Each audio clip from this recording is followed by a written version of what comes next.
Hello again, drifters. Today I have brought you none other than the god of death, Thanatos, the one who walks beside sleep, yet never dreams, and whose shadow has touched every soul that's ever lived. His story is silent, but deeper than any myth whispered on Olympus. So if you're ready to drift into darkness and dream beyond the veil, make sure to like, subscribe, and let the silence carry you deeper. Thanatos, the personification of non-violent death in Greek mythology, stood as a quiet, shadowy presence among the divine figures. His touch whispered like a hush, unlike the screams of war and chaos, left in the wake of his bloodthirsty sisters, the Keres, who brought violent ends through disease and slaughter. Where the Keres clawed through battlefields and plagues, Thanatos moved unseen, bringing gentle death, often compared to the calm descent into sleep, a likeness made stronger by his twin brother, Hypnos. Together, they mirrored the stillness of night, sons of Nyx, the goddess of night herself, born from the primordial depths without a father, or in other accounts, through her union with Erebos, the darkness of the underworld. Thanatos, though seldom named in the Homeric poems, appears with Hypnos in the Iliad, when they carry away the body of Sarpedon, a fallen prince, returning him with dignity to his homeland of Lycia, wrapped in divine care as a final gesture of peace amid the violence of war. Hesiod places Thanatos in the dark halls of the underworld alongside his siblings, dwelling not in Olympus or among the living, but in the silent land beyond life, where day never comes. In vase paintings, he was shown as a winged figure, often older and bearded, though sometimes as a youthful being, timeless and unaging, his form graceful rather than grim. One of his most telling portrayals is in Euripides's Alcestis, where Thanatos arrives in a dark robe with a sacrificial blade, ready to cut a lock of hair from the dying queen and dedicate it to the realm below. His role was ritualistic, a figure not of torment but of duty, austere yet not malicious. Yet he could be opposed. In the myth of Alcestis, Heracles confronts Thanatos, wrestling him to rescue the selfless queen who had chosen to die in place of her husband. Heracles' strength overwhelms even death, driving Thanatos away and forcing him to relinquish his claim. In another tale, Sisyphos, the cunning king of Corinth, deceives and traps Thanatos in a sack, disrupting the natural order so that no mortals could die. The gods were furious. The world fell into imbalance. Chaos grew where death no longer came, until Thanatos was freed, restoring the rhythm of life and death. Artists in later times softened his image further, turning him from the grim priest of the underworld into a delicate, almost beautiful youth. Roman reliefs showed him holding a downturned torch, symbolizing life extinguished, or a butterfly, emblem of the soul's release. On the ancient chest of Cypselus, Night was shown with two children, one black and one white, representing Hypnos and Thanatos, guardians of sleep and death, bound to her like shadows. At Sparta, statues of both brothers stood side by side, equal in importance, both inevitable in the course of human life. While temples to Thanatos were not erected, and his worship was never a widespread cult, there is evidence in poetic and historical sources of sacrifices offered in his name, a recognition of his necessity, even if he was rarely called upon. Unlike the gods of war, love, or harvest, Thanatos was not someone to whom people prayed for boons, but a force to be accepted. Some poets spoke of him with awe, others with sorrow, painting him in verse as a somber figure, yet not cruel. In philosophical and tragic works, he became almost a deliverer, an end to suffering, a release from pain, much like the god Pawn, whose name signified healing. Both Apollo and Thanatos were associated with this idea of release. Apollo through medicine, Thanatos through the end of mortal burdens. In this way, death was not always feared, but sometimes welcomed, a transition rather than an end.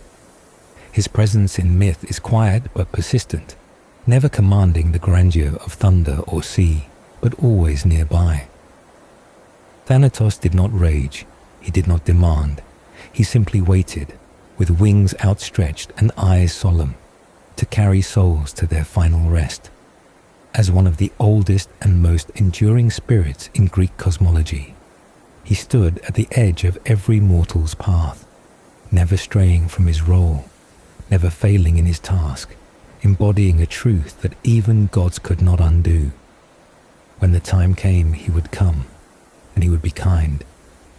Apollo and Thanatos, though vastly different in character and domain, share a deep and subtle connection through their roles as agents of deliverance and destruction.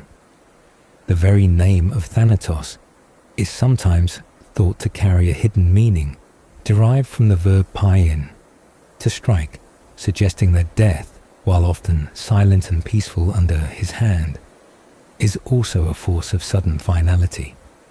Thanatos was not merely the embodiment of non-violent death, but a spirit woven intricately into the mythological fabric of the cosmos.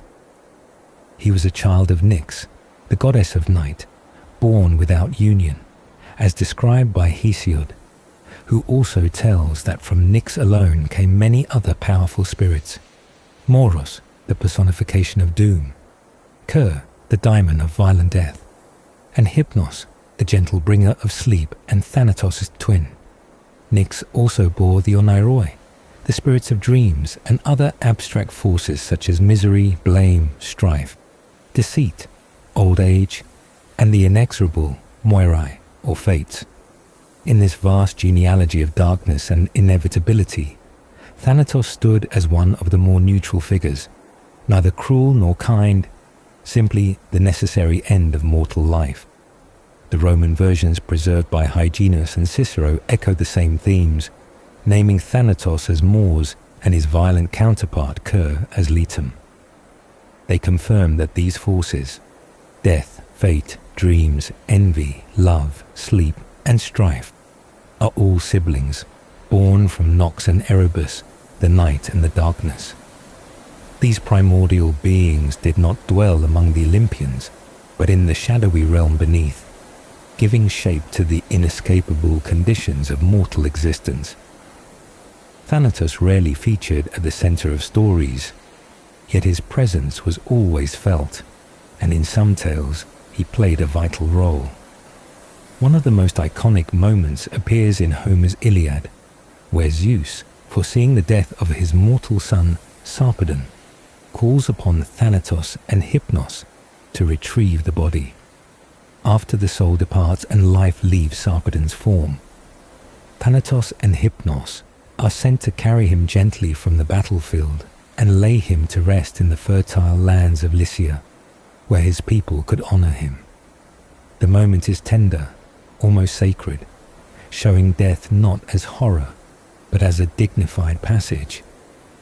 Even mighty Apollo, the god of healing, prophecy, and plague, plays a part in this rite by preparing Sarpedon's body and handing it over to the twin spirits of sleep and death. This scene, preserved not only in Homer, but also echoed in fragments of lyric poetry by Bacchylides, shows the quiet solemnity with which Thanatos performed his task. Unlike the shrieking Keres who tore souls from dying warriors with violence and blood, Thanatos brought stillness, a return to peace, a cessation of pain. Yet the idea that he strikes suggests that even this calm ending is an act of divine power, and that the line between mercy and finality is thin. While Apollo might heal or destroy with his arrows, Thanatos ends with certainty. His presence means that there is no return. Artistic representations of Thanatos often reflect this duality. Greek vase paintings and funerary art depict him sometimes as a youthful, winged figure holding a torch upside down, a symbol of life extinguished, or a butterfly representing the soul departing the body. At times, he is shown as bearded and older, more somber and contemplative. The mythographers and poets wrote of Thanatos with respect and melancholy, acknowledging that while his touch was inescapable, it was also not to be feared.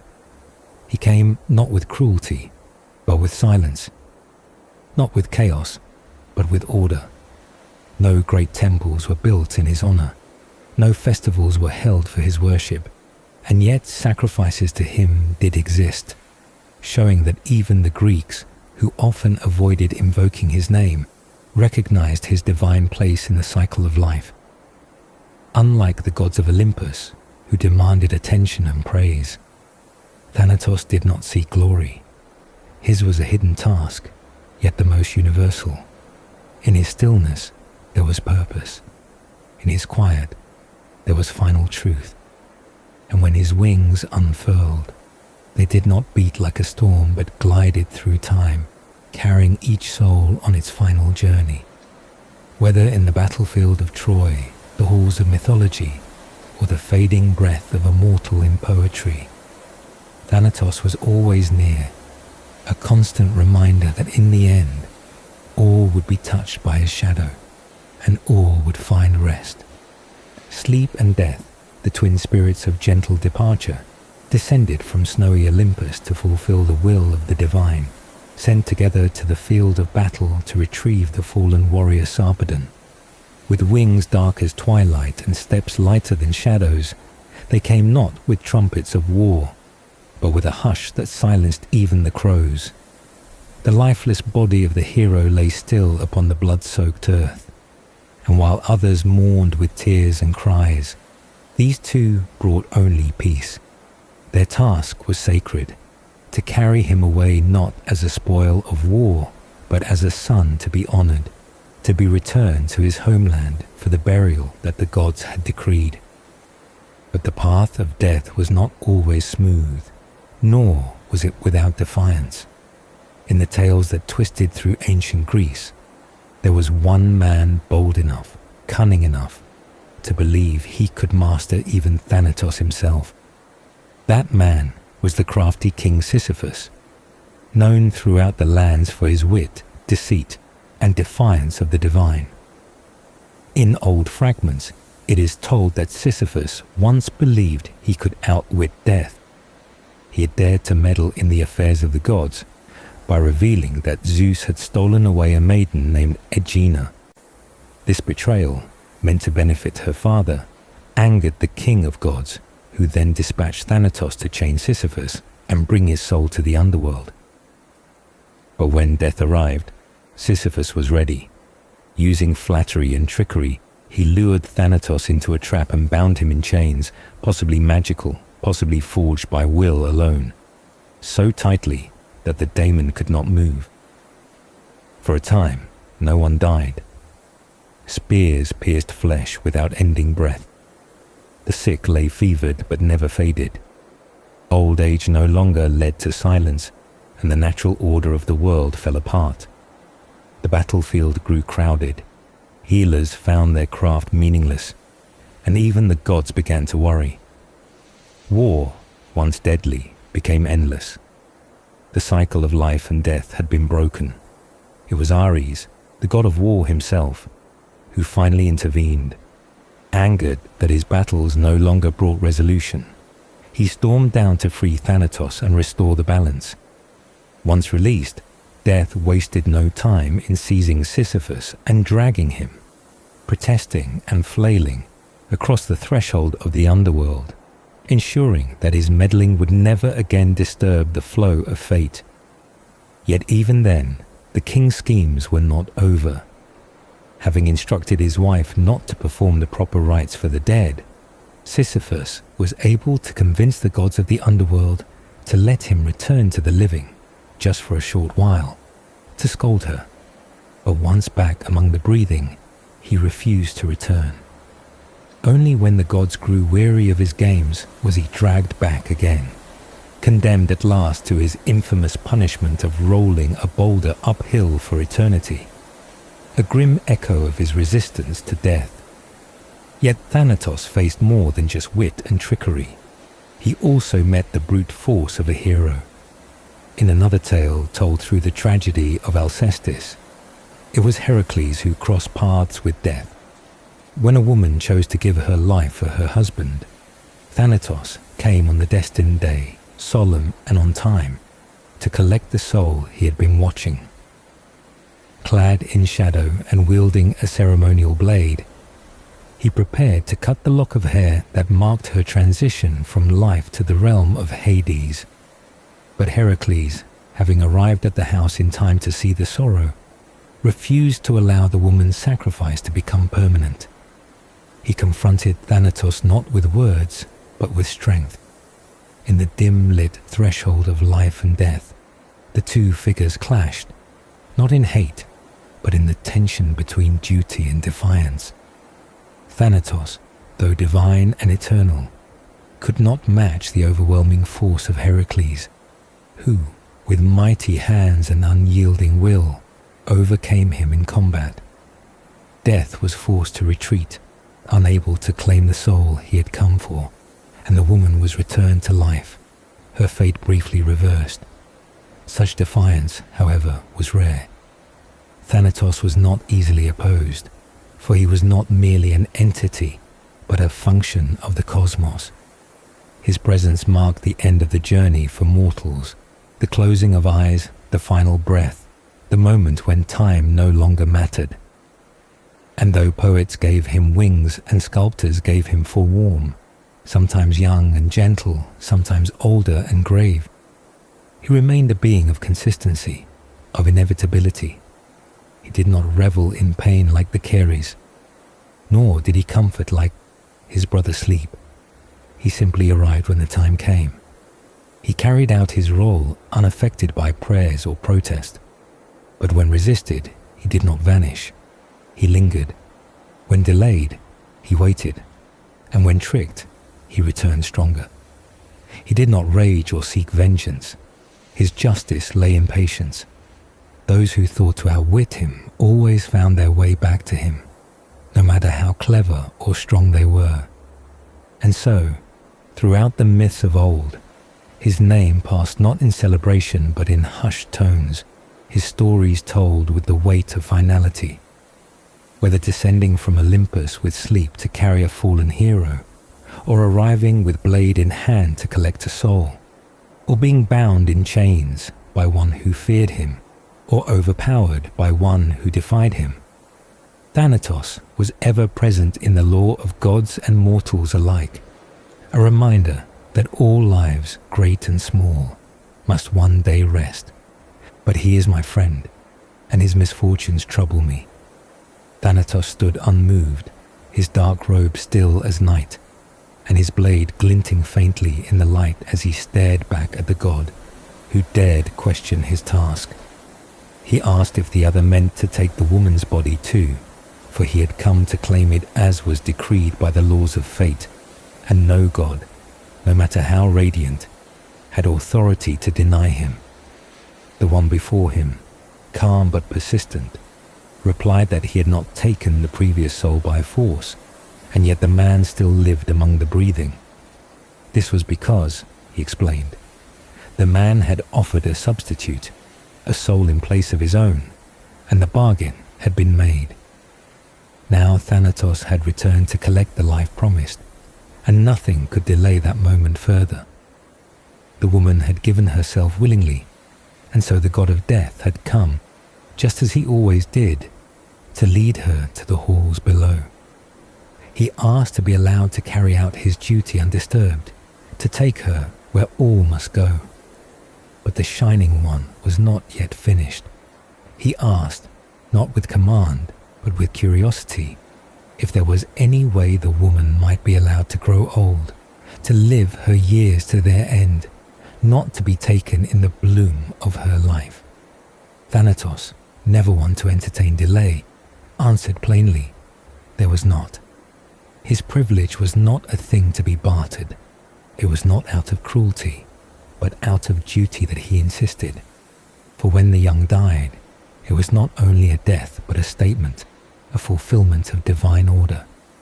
He told the other that if the woman were to die old, she would still receive honors, a fine burial with mourners and rites and memory.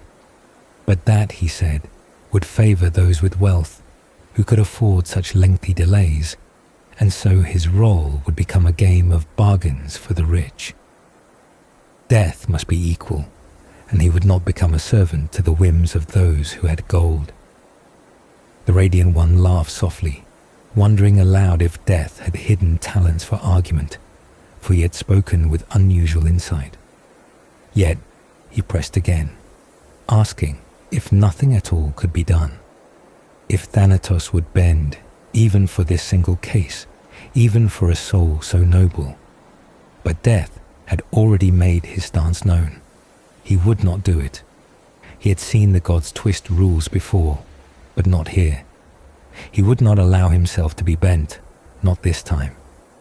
The other knew him well, knew that his nature was firm, hated by mortals and unwelcome among gods, but always necessary.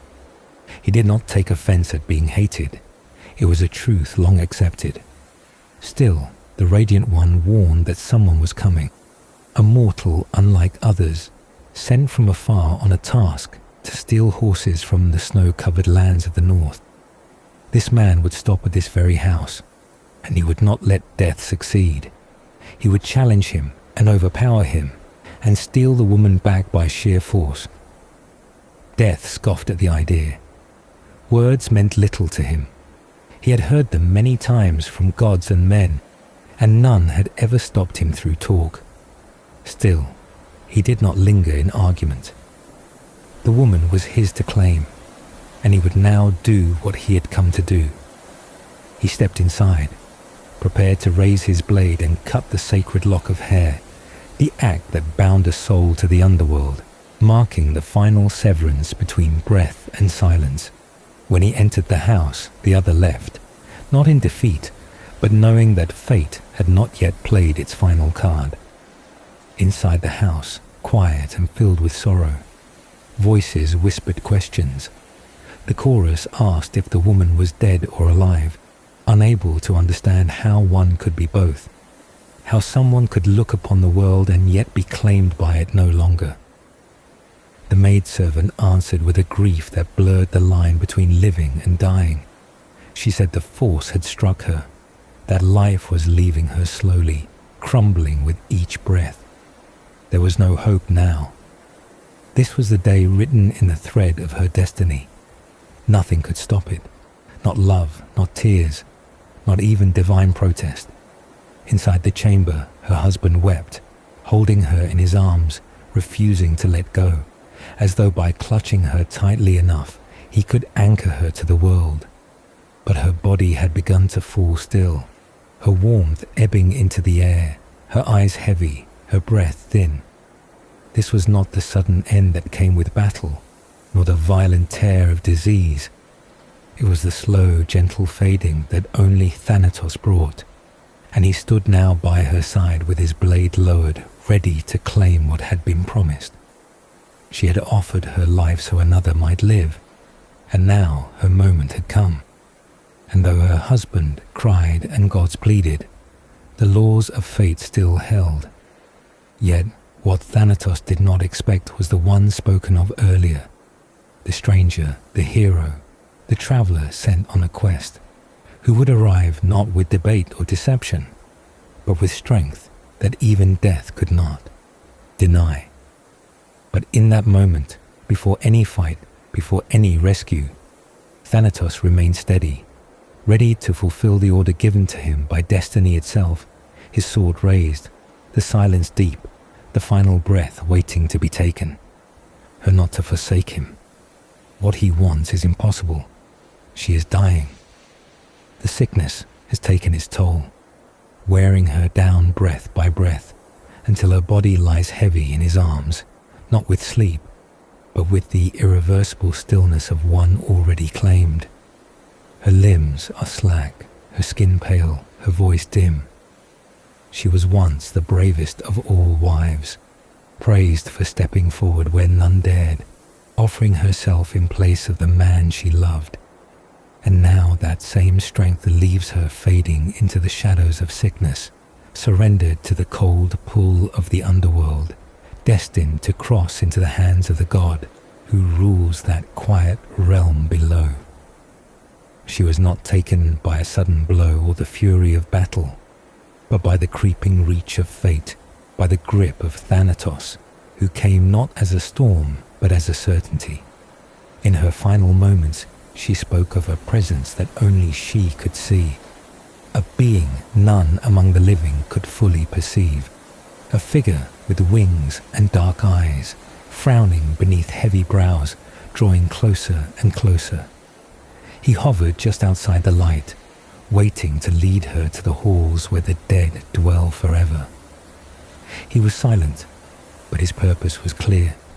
She called out, pleading, sensing her departure even before it was complete. She said that somebody had her, that somebody was taking her away, and though those around her looked on, powerless, she alone could see the shadow that had come for her. The darkness gathered over her sight, a veil falling slowly, soft as dusk but thick as the abyss. She tried to stand, but her legs would not answer. Her strength was already gone. Death stood too near. The god had come, wrapped in robes the color of midnight, master of all those who had breathed their last. At the edge of her bed, he raised his blade to consecrate her soul with a single cut of hair, a symbol that her life now belonged to the gods below. And though the household mourned, though her husband clung to her, the process had begun. But fate had not yet written its final word, for far away a hero was on his way, called not by duty but by friendship and gratitude. He arrived just after her final breath, unaware at first, but soon informed of the sacrifice made in his absence. Realizing what had been done and that Thanatos had already claimed her, he resolved not to let the story end with death. He prepared himself not for prayer or offering, but for a confrontation. He set out to watch for Thanatos himself, for he knew the god would linger at the tomb, as was his custom, drinking the blood of the animals sacrificed in burial rites, fulfilling his solemn role with silence and ritual. The hero hid nearby, waiting for the black-robed figure to appear. And when the god emerged quiet and unhurried, the hero struck, leaping forward with strength unmatched, arms wide to seize the shadow before it could vanish.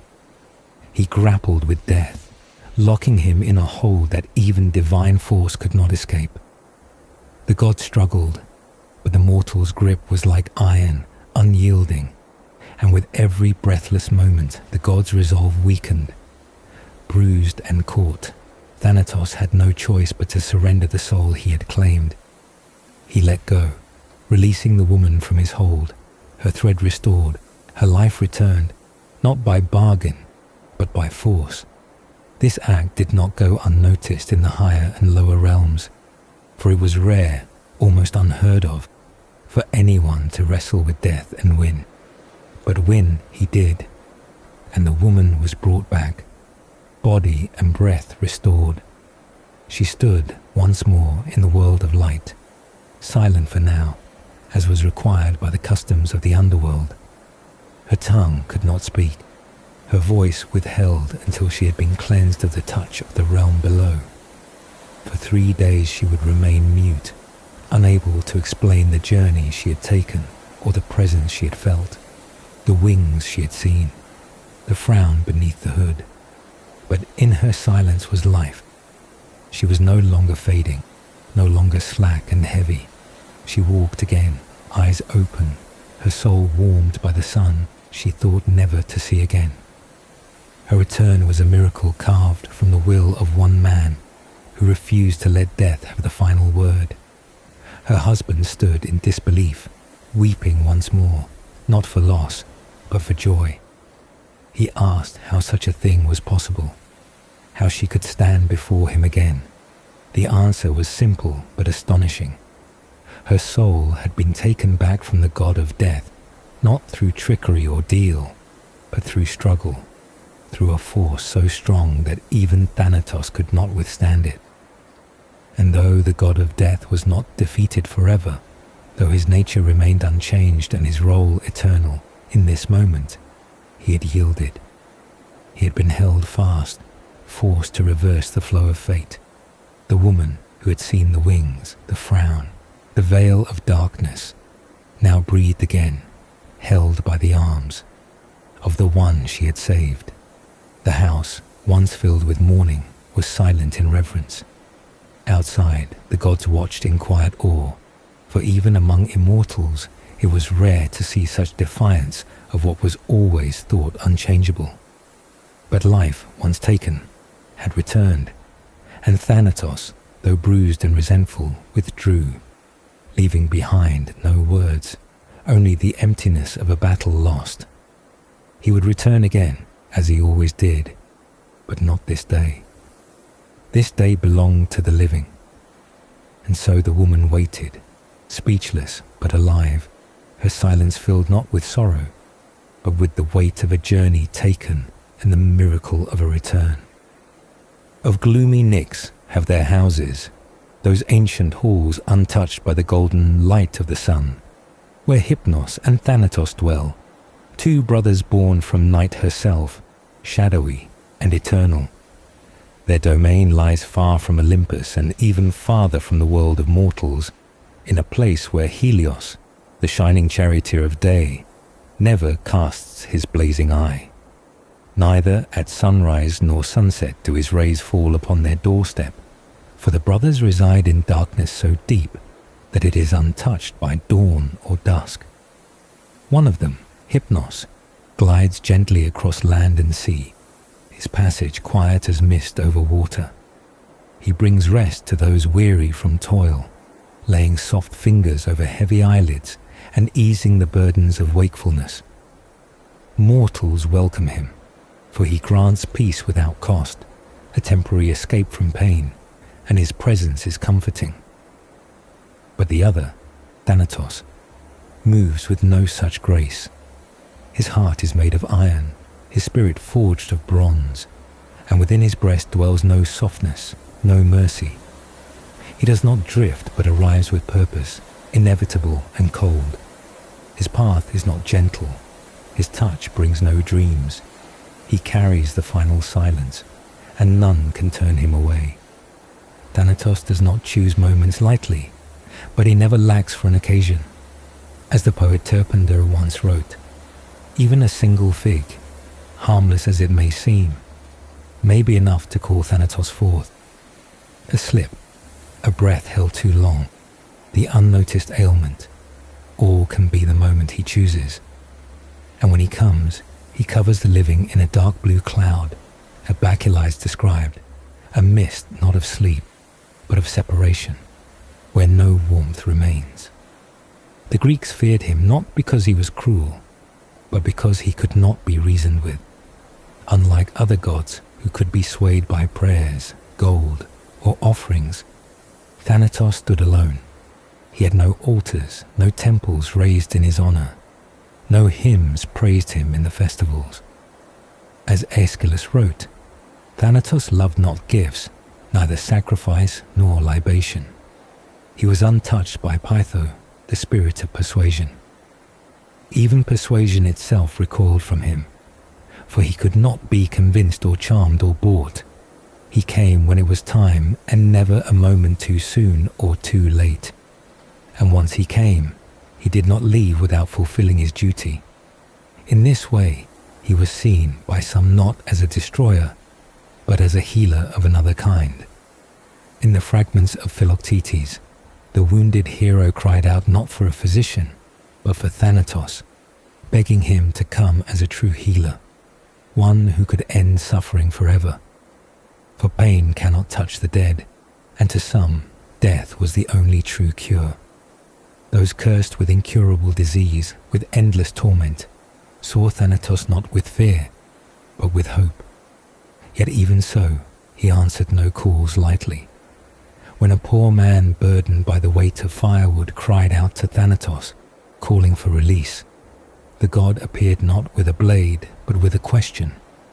Why had he been summoned? The man, startled by his own plea, asked not for death, but merely for help in lifting the load. Thanatos obliged him without anger, but it was a reminder. Though his presence was final, he could be near at any time, in any place, and once truly invited, there was no turning back. In tales of love too, his presence marked the end. In the Argonautica, it was said that nothing would part two lovers until Thanatos came at the appointed hour. His arrival was not dramatic, but it was permanent. The only force capable of breaking even the strongest bonds. Heroes might defy gods, lovers might defy fate, but none could defy him. Yet, in rare cases, his shadow hesitated. The seer, Mopsus, once claimed that death still shuddered at the sight of him. Even so, Mopsus knew the truth, that his end was approaching, and that Thanatos would eventually come, as he must to all. Even the great and the bold, even those who saw the future or braved the impossible, could not escape him forever.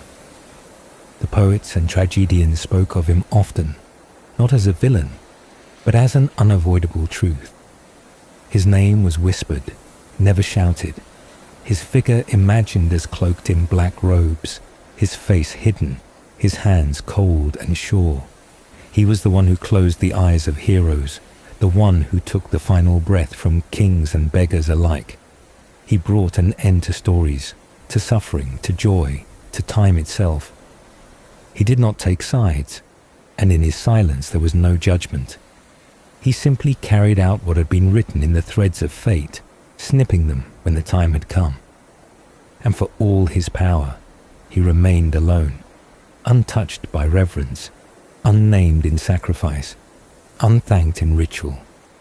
He moved in a world parallel to the living, beneath their steps, behind their dreams, never seen but always near. His house remained in the depths of night, where even the stars dared not shine. No song was sung for him, no festival marked his name. And yet, from the first breath of every child, his presence was already known, not in voice, but in certainty. He was the end waiting patiently at the edge of the beginning, the silence that made meaning possible. And though he had no altar and no praise, his shadow reached further than any god, his touch felt by all. Thanatos, the god who never rushed, never bargained, never wept, only arrived when the time had come, and never left empty-handed. Through the tangle of that desperate fray stalked slaughter and doom, and amidst the clash of bronze and the cries of men, the figures that embodied the harshest truths of existence moved silently yet powerfully. There, in the heart of the battlefield, raged the wild spirit of war's chaos, Kidomos, the onset shout, stirring the fury of battle into a maddened storm. But at her side paced Thanatos, the unyielding god of death, and near him were the dreadful Keres, winged beings who thrived on violent ends and the spilling of blood. Where Kidomos stirred up frenzy, Thanatos followed in solemn silence, not with rage or malice, but with the cold certainty that every life lost was his to claim. His presence was not loud but absolute, and the Keres, his sisters in fate, danced in the ruin he marked, seeking those who would not survive. In these moments of destruction, Thanatos was never far.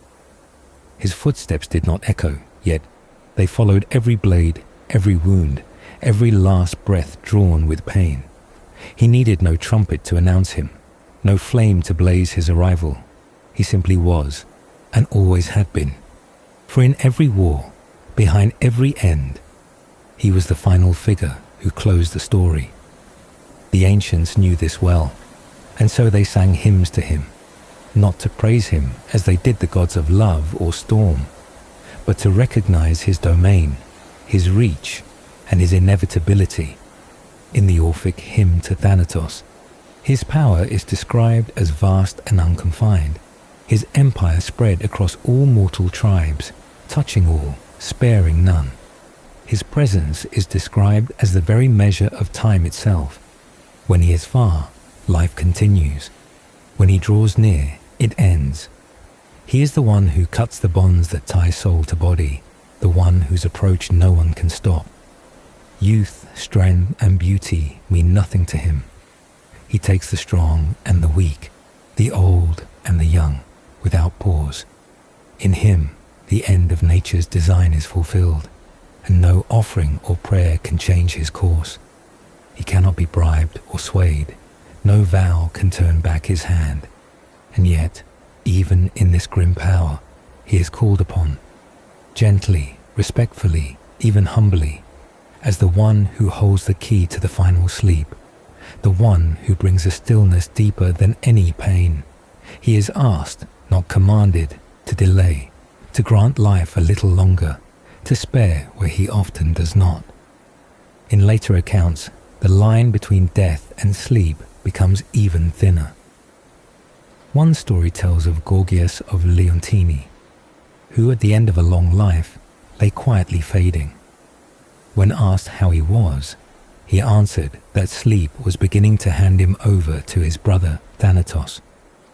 This gentle exchange between two divine brothers, the calm passing from one to the other, became a poetic way to describe dying, a peaceful slipping away rather than a violent break.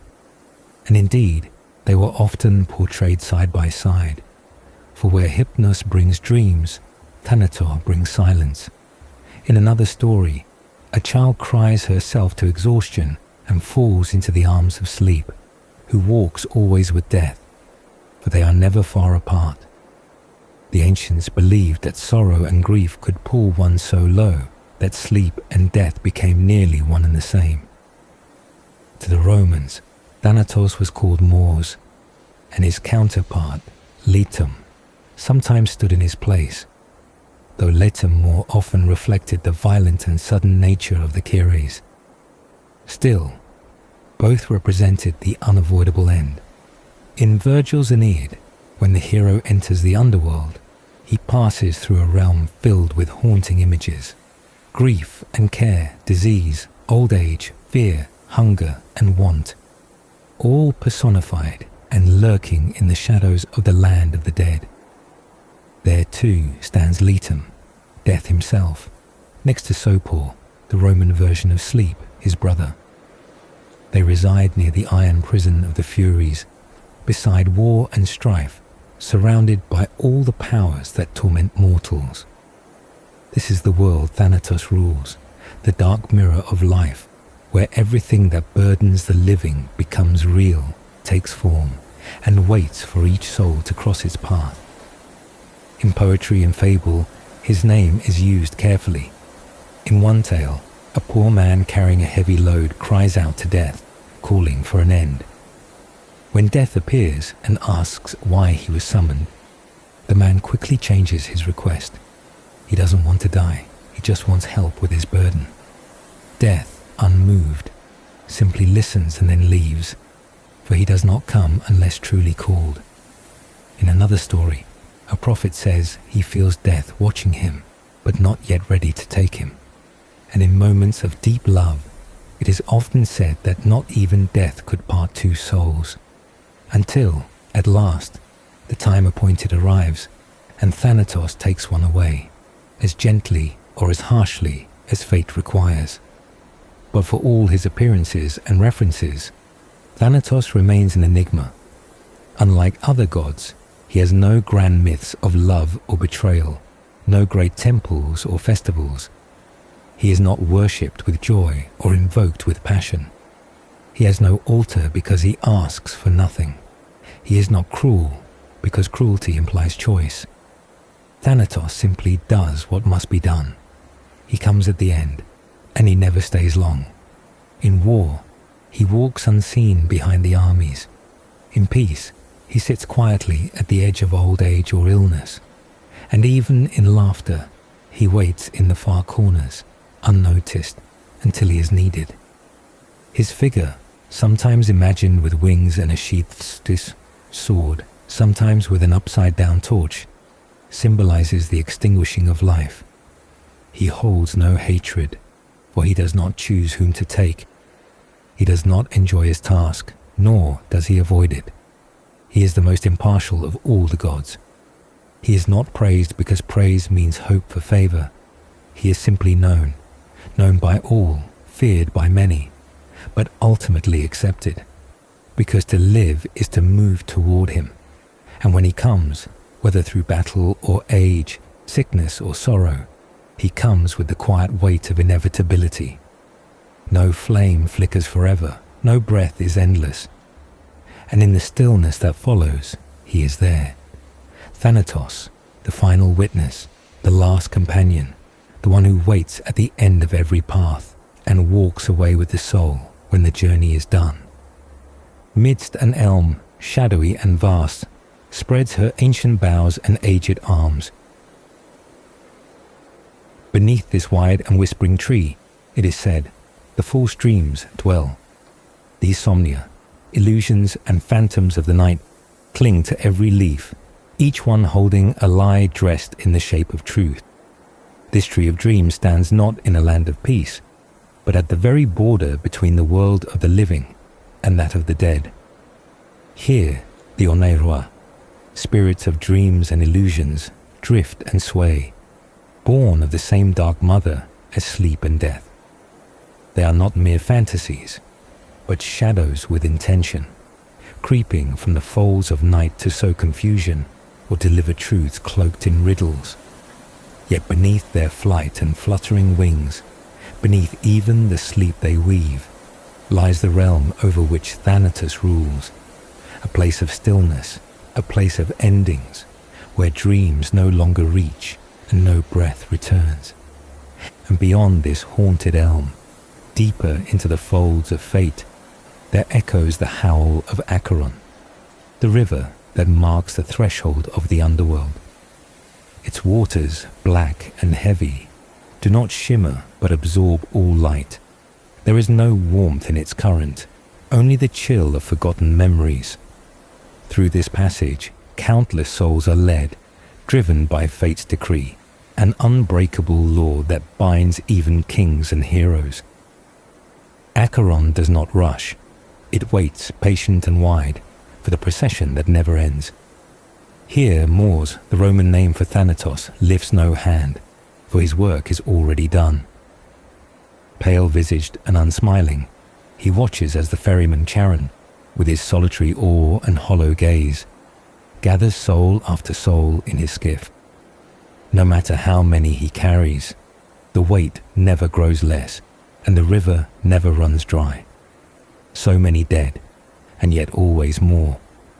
In this world beneath the world, where chaos breathes and shadows rule, where Dis reigns from a throne of darkness, the very air carries the smell of endings. Thanatos dwells here, among the banks of Tartarus, surrounded by walls of iron and mist that never lifts. His abyss is deep and quiet, but not empty. He shares it with the sons and daughters of sorrow, Labor who burdens the living, Dola who crushes the soul, Tabes who wastes the body, and Lures who spreads decay. And yet he is still unlike them. They torment. He ends. They shriek. He remains silent.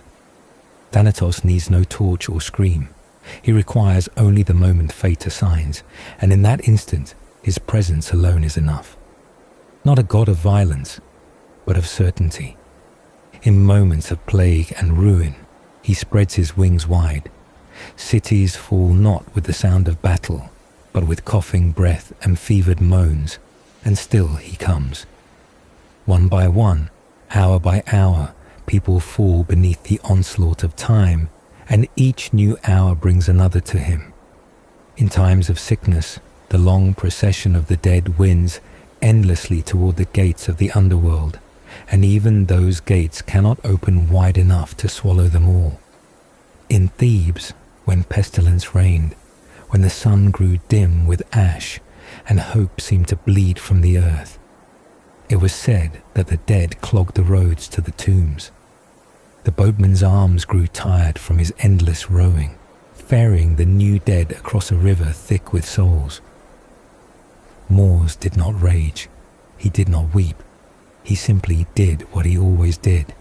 He received, and when the cries of the living rose in anguish, when they begged the gods to show mercy, it was not Thanatos who answered, for he does not respond to cries.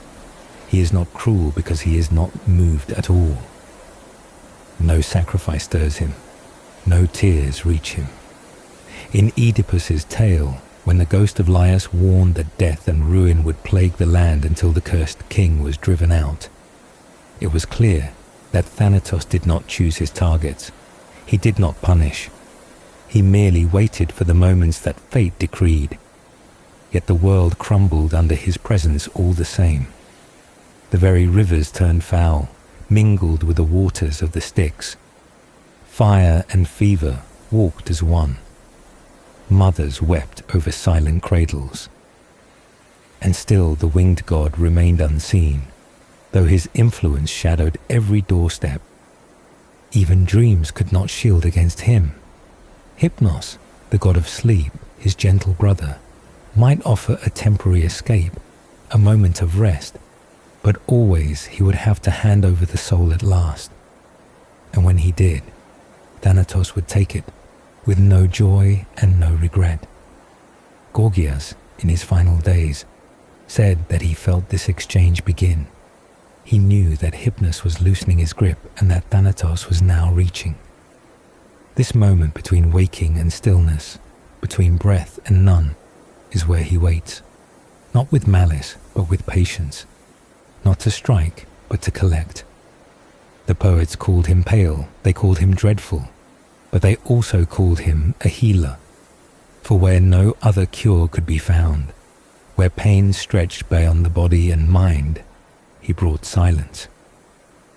Aeschylus wrote that Thanatos does not accept gifts. No altar rises in his name. No chant invokes his favor. He is the only god unmoved by persuasion. Pytho, the force of gentle convincing, has no sway here. And so he is also the only god who is known by all and worshipped by none. Not because he is hated, though he is feared, but because he is simply beyond the reach of love or prayer. He does not change, he does not bend. He is not war, though he follows war. He is not hunger, though hunger leads to him. He is not plague, though plague serves him. He is not storm or punishment or curse. He is only the door through which all must pass. Whether child or elder, rich or poor, kind or cruel, he comes for all in the end. In every shadow, in every silence after a breath, he is there. Not as a destroyer, but as a finisher, the last companion, the last answer, the one who does not speak and cannot be turned away. And when the soul at last stands at the river, when the ferryman lifts his oar once more, Thanatos simply nods. His task is done, and the journey continues into the place where even dreams do not follow.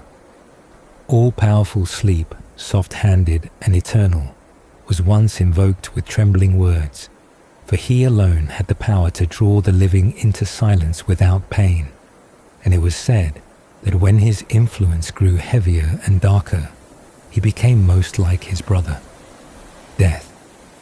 When the shadows of sleep lengthened too far, when the breath of night thickened and lingered over the chest, death was already near, for they were born together, sons of the dark and distant Nyx, and often walked the same paths. But death, called Mors by the Romans and Thanatos by the Greeks, was never gentle, never passive. In ancient stories, he appears when the thread is cut, when no more time is written by the hand of the fates. It is he who hurries the stricken cities to the shades, who cleaves life from body with a sword that answers to no one. When death moves, he does not weep, for he is not cruel by nature, but he is insatiable. He is not heartless because of malice, but because he must be. There were times when his presence filled not just a house or a single field, but swallowed entire cities. Then, it was said, the realm of death itself stirred, and his dominion swelled with new silence. In the ancient epics, when war or plague consumed men in droves, the underworld flared open. The doors of Tartarus, usually sealed in darkness, were flung wide. Groves of the underworld, shadowed and ancient, were stripped bare for all to see, and the black rivers that divided the realms, Acheron, Phlegethon, and Styx, seethed and boiled. Phlegethon rolled with murky fire, glowing not with light but with burning gloom. Styx, cold and iron-bound, wove its barriers to divide soul from soul, denying reunion and separating the forgotten from the mourned. Acheron, vomiting noisome mud, welcomed the new dead with slow sucking tides. Amid this haunted geography, upon an unseen throne sat Death.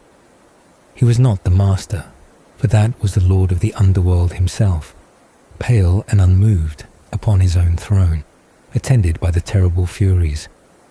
But Death had his place, high on an eminence, counting the souls who arrived. His ledger was endless, and still the silent peoples came. Their names were unspoken, but their lives were remembered. As the judge Minos shook the urn of judgment and demanded truth from those who had spent lifetimes hiding it, Death marked time by presence, not by guilt. Each soul, innocent or wicked, came when fated, and that was enough. Death did not punish, he merely finished. Sleep, too, wandered these halls. It was told that, cloaked in the gloom of his brother, Sleep poured dreams from his twin horns, one that deceived, one that told truth. But when he poured from the relentless horn, the one that pulled deeply, it was not rest he offered, but stillness. From that horn came the sleep that dragged men past breath, the kind that marked their place. And when he poured that deep haze over the doomed city of Lemnos, it wasn't to soothe. It was to mark the chosen. The city, quiet in rest, became still with death. For while the men slept, the women, awake with vengeance and grief, fell to slaughter. Blood flowed without cry, for the sleeping did not wake. Death had not needed to strike, only to signal. In the realm of war, Death always walked with blood on his face. In the palace of war itself, sentinels like fury, treachery, passion, and madness kept guard. Death, seated among them, waited for the flame to ignite. His altars were not adorned with flowers, but stained with the blood of fallen warriors. There no fire burned, except those taken from burning cities. His companions were not the mournful, but the maddened, and when he rose to stride across the battlefield, it was not to gather the weak. He soared through smoke, hovering in the air of heaven, not to snatch the broken, but to mark the noble, the brave, the strong, the young. His black jaws opened wide, his nails soaked with blood, and with deliberate hand, he selected not those forgotten, but those who had shone too brightly. His cruelty was not personal, it was poetic. The finest lives, the greatest hearts, were often the first he called.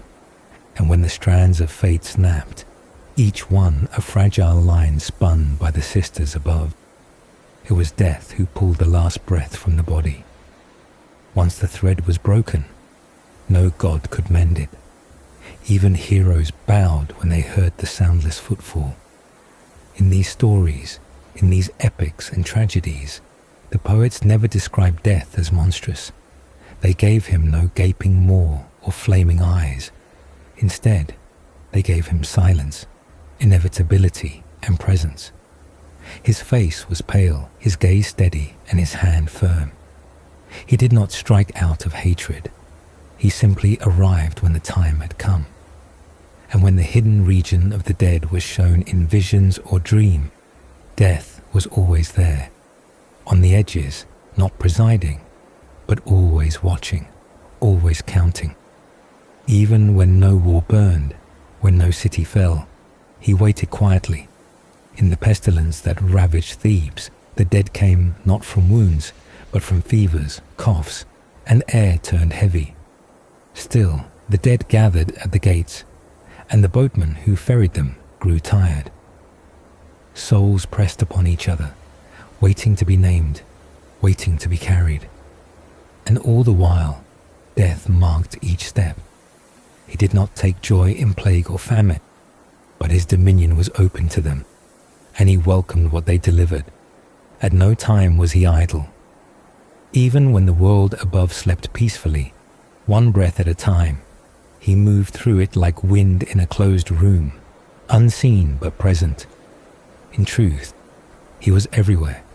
At every cradle he watched, at every bed he lingered, not to rush, not to strike, but simply to witness.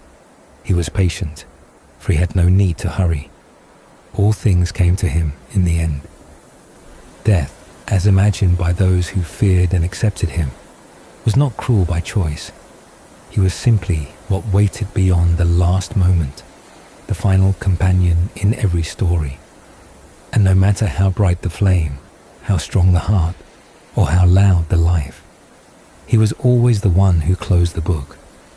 His presence brought quiet, not always peace, not always fairness, but the final hush in which nothing more could be said. And in that hush, he sat, unmoved, watching as the world above turned on, unaware of how closely he followed. The Furies had snatched the threads from the hands of the Fates, seizing what was not yet theirs to take, disrupting the careful weaving of destiny, and bringing death before its appointed time. And yet, even when the threads were torn rather than cut, the presence of Thanatos, the spirit of death, remained unshaken. He did not protest, nor did he correct the imbalance. His role was not to question the time, but to arrive when the soul stood at the end of its path, whether summoned by fate or fury. Deep within the quiet palace of sleep, in halls carved with silence and stillness, 1,000 images of the god of rest had been shaped by the hands of Mulciber, the divine smith. Each likeness whispered of peace and dream, of drifting beyond pain. But among these many carvings, hidden in the secret places where no visitor dared to look, was a likeness of death himself, an image so dreadful that it was never meant to be seen. It was kept far from the gaze of the living, not because it sought to frighten, but because its truth was too vast, too final, to be understood in life. Despite his still power, many feared him, yet poets spoke often of laying aside such fear. Death, they said, was not always harsh. For some, especially those who had lived long and wisely, he came gently, a shadow that dimmed the flame of life, not with wind, but with silence. To them, his approach was like sleep. The gate he opened was not shrouded in horror, but peace, in one quiet prayer for a man who had died at a venerable age. It was said that death came not with dread, but like a hush that resembled slumber. He passed without knowing it, the soul slipping free not through violence or pain, but through stillness, into the quiet lands below. And though he had no temples raised in his name, no cities bearing his statue in gold, sacrifices were offered to him from time to time, not in hope of favor, but in recognition of his role. His cult was quiet, his worship rare, for no one called on him to act. They honored him not to summon him, but to keep him distant for a little while longer. Yet in certain places, statues did exist.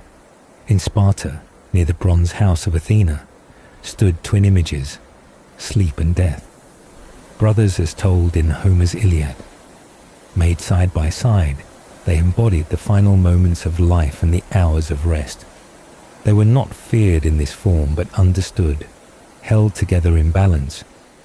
On the ancient chest of Kypselos, given in offering at Olympia, a woman was carved cradling 2 children, one pale, one dark. The pale child rested on her right arm, the dark child on her left. One foot pointed forward, the other back. Their names were not needed, for their forms made it clear. These were the twin spirits born of night, Hypnos, sleep, and Thanatos, death. And the woman who held them was Nyx, the endless night, who nursed both silence and dream. Even in myth, their bond was never broken. They moved as one, and where one lingered, the other followed. Some, in far places like Gadara, at the edge of the known world, sang hymns to death, a practice rare among men. There, the people honored him not as an enemy, but as a power to be respected, a god who claimed what belonged to him without cruelty or pleasure. Unlike other gods, he did not demand devotion. He did not intervene in mortal affairs or alter the course of fate. He simply abided, eternal and still, waiting without impatience. And so they gave him songs, not to change his will, but to recognize his truth. They placed an altar not to beauty or strength, but to old age, and beside it they lifted their voices to the silent Lord of Ends, as if to say, "We see you, we know you, and when you come, we will not run." Even the strong had to face him. In poetry, mighty hands once tried to hold back the threads of the fates, to stretch them longer, to fight the final cut. It was said that one hero dared to challenge death, tried to extend the length of a life by twisting the wool upon the distaff, to cheat the Moirai. But death, unyielding, was not fooled. Though the threads could be knotted and time borrowed, the end could never be denied. For all the strength and will, death could not be undone. He did not rage or punish those who tried. He simply arrived when the last breath called him. He did not need force. Time itself walked beside him. Still, there were differences in his approach. To the young and bold, he might come swiftly with sharp clarity, but to the old, he might come like twilight, slow, fading, almost welcome. He changed not in his nature, but in his reflection.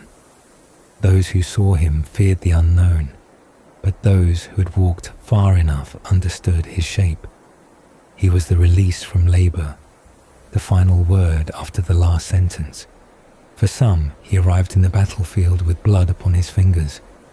For others, he came to the bedside, gentle as sleep. But for all, he was the one who ended the question. He held no throne, but he ruled all lands. He wore no crown, but every soul passed through his hands. He had no palace, but was present in every home. No name was more universal, no presence more certain. Even those who laughed at the gods could not laugh at him. Even those who had never prayed still found his path. He was not spoken of loudly, but never forgotten. Death was not to be denied, and yet he was not entirely feared. He was the last companion, the unseen gatekeeper, the one who stood at the edge of the world and simply waited. His image, carved in shadows or whispered in hymns, remained the same across all lands. Not a monster, not a tyrant, not a judge. Simply the presence who comes when all else has passed. And whether he came with the quiet hush of old age or the swift strike of war, whether he appeared through sleep's gentle hand or the fury's torn thread, his arrival was always final. No voice could summon him early, and no hand could turn him away when it was time. He moved not with the will of mortals, but with the law of nature itself. And so he remained, as he always had, silent, patient, unchanging, watching, waiting, and at last arriving.